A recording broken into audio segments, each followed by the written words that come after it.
As per my concern, there are 6 different needs of a good data structure. First is your time complexity, second is your space complexity, third is your efficient program, fourth is your processing speed, fifth is your multiple request, and the sixth one is your complex calculations. तो मेरे अनुसार अगर data structure की हमें क्यों आवश्यकता पड़ती है, अगर इसकी हम बात करें तो मेरे हिसाब से उसके 6 प्रमुख कारण होते हैं। Hello everybody, this is Sanjay, welcome to my channel tech tip now. ये सारे पॉइंट्स को चलिए मैं अपने कंप्यूटर सिस्टम की मदद से आपको डिटेल में एक्सप्लेन करने की कोशिश करता हूं। But before that I would request you to please subscribe my channel, and if you like it, so please share it with your friends as well. It will really help us a lot to grow further, and it will really motivate me for to do well in the future. So let's move to my PC. So as I said in the beginning of our session that there are various needs of a data structure like time complexity, space complexity, multiple requests, processing speed, efficient programs, or you can say about complex calculations. तो काफ़ी ऐसे different points होते हैं, reasons होते हैं जिनकी वजह से हमें डेटा स्ट्रक्चर की ज़रूरत पड़ती है। तो ये जितने भी पॉइंट्स मैंने यहाँ पे शॉर्टलिस्ट किए हैं, चलिए इनको डिटेल में हम समझने की कोशिश करते हैं। तो चलिए सबसे पहले हम बात करते हैं टाइम कॉम्प्लेक्सिटी की। Time complexity is all about running a program और एल्गोरिदम और implementing operations at minimum time. अर्थात अगर आपका डेटा स्ट्रक्चर या डेटा को आपने सही तरीके से ऑर्गेनाइज किया हुआ है तो वो मिनिमम टाइम में आपको मैक्सिमम आउटपुट दे सकता है, या मिनिमम टाइम में वो कॉम्प्लेक्स कैलकुलेशंस को इंप्लीमेंट कर सकता है। तो अगर हम टाइम कॉम्प्लेक्सिटी को डिफाइन करना चाहें तो we can say that complete time execution equal to your time complexity, right. Now इसको एक एग्जांपल से हम समझने की कोशिश करते हैं। Let suppose there are 8 students are in my class. मेरी क्लास में टोटल ऐसे 8 स्टूडेंट्स हैं, मैं इनको ले लेता हूं और आई एम ए टीचर। और सपोज दैट इनमें से किसी एक के पास में मेरा पेन है और किसी को भी उसके बारे में आइडिया नहीं है। जिसके पास पेन है सिर्फ उसे ही पता है। तो अगर मैं इसे सर्च करने जाऊं या मैं पूछूंगा तो एक तरीका ये हो सकता है कि मैं एक एक करके इनसे पूछूं, फिर इसके पास जाऊं, फिर इसके पास जाऊं, देन इसके पास, देन मूव करूं, एंड फाइनली जिसके भी पास मुझे मिलेगा वो मुझे बता देगा कि यस मेरे पास है, अदरवाइज मैं नेक्स्ट में मूव कर जाऊंगा। तो ये एक तरीका हो सकता है। या दूसरा अगर हम ये कर सकते हैं कि वी आर हैविंग 8 स्टूडेंट। सो मैंने क्या किया, पहले इसके 2 ग्रुप्स बना दिए। लेट सपोज 4-4 का ग्रुप बनाया और मैंने इनसे पूछा कि आप में से किस ग्रुप के पास में वो मेरा पेन है। तो आप में से सबने, किसी ने बोला कि यहां हो सकता है। तो अब जिसमें नहीं है उसे मैंने छोड़ दिया। अब इसको फिर से मैंने 2 पार्ट्स में डिवाइड किया लाइक दिस, एंड इसके बाद फिर मैंने बोला कि लेफ्ट वाले के पास है कि राइट वाले के पास है। जिनके पास नहीं है वो साइड हो जाए। तो अब पता चला कि ये राइट साइड वाले के पास में है। तो यहाँ पे अब मैंने इनको सेपरेट किया, फिर मैंने इनसे इंडिविजुअली पूछा कि किसके पास है, तो मुझे इसका रिजल्ट मिल जाएगा। सो दैट मीन्स व्हाट, कि अगर किसी एक प्रॉब्लम को हम सॉल्व करने जा रहे हैं तो there can be various ways, but उसमें से आपका जो बेस्ट वे हो सकता है, उसमें से वे को यूज करते हुए डेटा को जब हम ऑर्गेनाइज करते हैं तो हम इस टाइम कॉम्प्लेक्सिटी के फीचर्स को क्या कर पाते हैं, इंप्लीमेंट कर पाते हैं। तो समहाउ मिनिमम टाइम में maximum execution is our time, you can say is our target. So this is what something related to your time complexity. इसलिए टाइम कॉम्प्लेक्सिटी के केस में अगर डेटा को सही तरीके से हम ऑर्गेनाइज नहीं करेंगे तो माइट बी पॉसिबल हमें बेटर रिजल्ट मिनिमम टाइम में मिलने में मुश्किल हो सकती है। So this is our first need. Let's move to the next point, that is our space complexity. Now what is the meaning of space actually? When we say space, it's all about we are talking about memory space. Let's first see the meaning. Like a good data structure allows you to minimum memory space to store data and solve computational problem and produce accurate output. कहने का मतलब ये है कि हमारा जो भी data है अगर वो मिनिमम स्पेस गेन करेगा तो हमारे रिसोर्सेस सेव होंगे। It saves resources. ऑब्वियसली हमारा टाइम रिड्यूस होता है, less timings are we can say. So minimum space में अगर हम मैक्सिमम अमाउंट ऑफ डेटा को स्टोर कर सकें, so that can be called space complexity. For example if I have an array like x10 and इसमें अगर मैंने इसकी मैक्सिमम साइज 10 दी है but this array is having only 5 numbers, it means that 5 spaces are left. तो ये जो 5 different spaces हैं ये हमारे कोई काम के नहीं है, इसका मतलब अननेसेसरली हमारे रिसोर्स क्या हो रहे हैं, वो वेस्ट हो रहे हैं।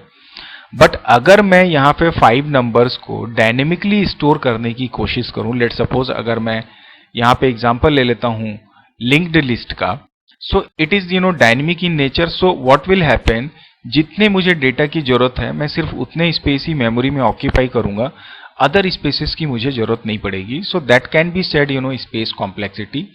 तो जो एक सही डेटा को आप स्ट्रक्चर करते हो तो वहां पे हमारे स्पेस की कॉम्प्लेक्सिटी भी क्या होती है, वो रिड्यूस होती है, या मिनिमम स्पेस में हम मैक्सिमम या जितनी हमें जरूरत है उतने स्पेस को हम यूज करते हैं। So this is what the another need of a good data structure. Next one is our multiple request. Now what is the meaning of multiple request actually? We all know like nowadays we are using internet, तो at the same time resource को कई लोग use करते हैं। तो ऐसी situation में because nowadays जो डेटा का प्रेशर है, जो डेटा की कॉम्प्लेक्सिटी वो इतनी ज्यादा है कि अगर सही तरीके से उन डेटास को स्ट्रक्चर हम नहीं करेंगे, उस सही तरीके से उन डेटा को अगर हम मैनेज नहीं करते हैं, तो माइट बी पॉसिबल कि जो सर्वर है वो रिस्पॉन्स देने में फेल हो जाए। So a good data structure produces और avails required information to multiple user and keep unwanted information separated. कहने का मतलब ये है कि जब हम डेटा को सही तरीके से ऑर्गेनाइज करते हैं तो वहां पे अगर मल्टीपल रिक्वेस्ट एक साथ आती हैं, let suppose we are talking about, suppose this is my server and lots of peoples are accessing them. Now at the same time अगर हमारा यहाँ पे डेटा प्रॉपरली मैनेज नहीं होगा तो हम किसी को भी सही तरीके से रिस्पॉन्स देने में असमर्थ होंगे। सो ऐसी सिचुएशन में अगर हमने डेटा को सही तरीके से ऑर्गेनाइज किया है तो हम जो वांटेड डेटा है सिर्फ वो उनको प्रोवाइड करते हैं और अनवांटेड डेटा को हम अननेसेसरली पिक्चर में नहीं लाते हैं। दैट मीन्स व्हाट, यूजर को जो डिजायर्ड आउटपुट चाहिए सिर्फ आप उसे वो प्रोवाइड कीजिए, अननेसेसरली डेटा हमें प्रोवाइड करने की जरूरत नहीं है। So that can also be said a good way to have a data structure. So that can be said multiple requests. Similarly we have processing speed. Now what is the meaning of processing speed actually? देखिए कहीं ना कहीं computer system is what is, it is combination of your hardware and software. Now we all know that our CPU is having processor. अब ये जो processor होती है इसकी सपोज एक स्पीड होती है लाइक 3.0 गीगाहर्ट्ज. तो इसकी स्पीड तो हमारी लिमिटेड है, but the problem is that ये सपोज 1 मिलियन इंस्ट्रक्शन पर सेकेंड को कैलकुलेट करने की ताकत रखता है. Suppose it's just an example, but आपके पास जो डेटा है वो तो डे बाय डे चेंज हो रहे हैं, वो तो कंटिन्यूअसली क्या हो रहे हैं, इंक्रीज हो रहे हैं, कभी हो सकता है वो डिक्रीज भी हो. तो ऐसी सिचुएशन में अगर हम डेटा को सही तरीके से ऑर्गेनाइज नहीं करेंगे तो माइट बी पॉसिबल कि ये प्रोसेसर भी जो है इस डेटा को प्रोसेस करने में फेल हो जाए. सो ऐसी सिचुएशन में भी ये हमारे लिए बहुत जरूरी हो जाता है कि हम डेटा को इस तरह से ऑर्गेनाइज करें कि प्रोसेसर विदाउट एनी इंस्ट्रक्शन अपनी स्पीड में उन डेटास को कंटिन्यूअसली क्या कर सके, एग्जीक्यूट कर सके. जहां पर कि डेटा इंक्रीज हो तो भी उसके ऊपर कोई इफेक्ट ना आए, डिक्रीज हो तो भी उसके ऊपर कोई इफेक्ट नहीं आना चाहिए. So this can be another need of having a good data structure. Similarly, there is very important point that is called efficient programs. Now what is the meaning of efficient program?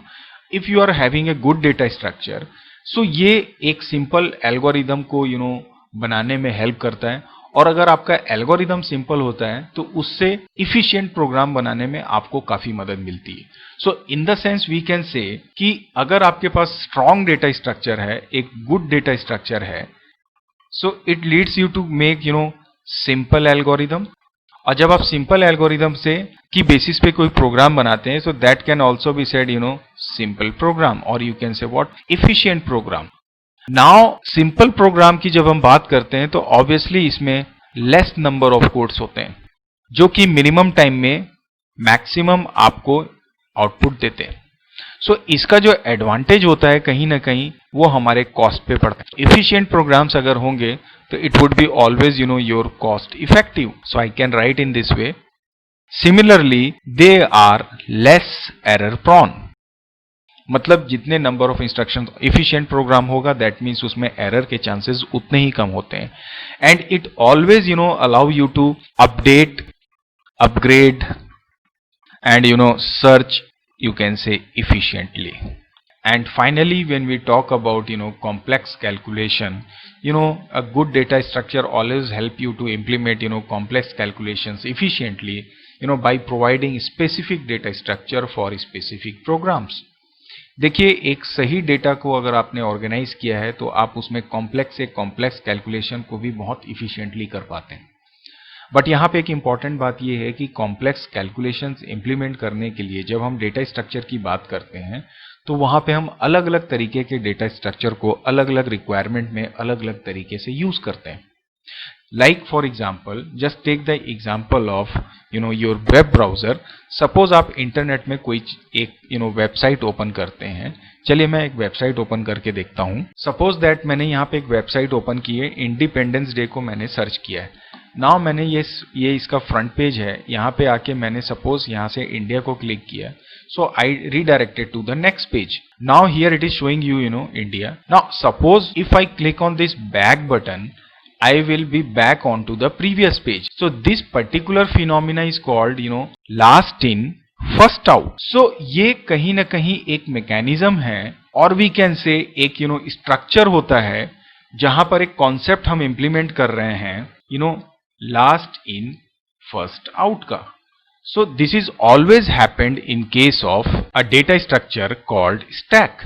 So जब हमें last in first out के concept को implement करते हैं तो आगे चल के हम इसे डिटेल में देखेंगे. So there we can use what, stack.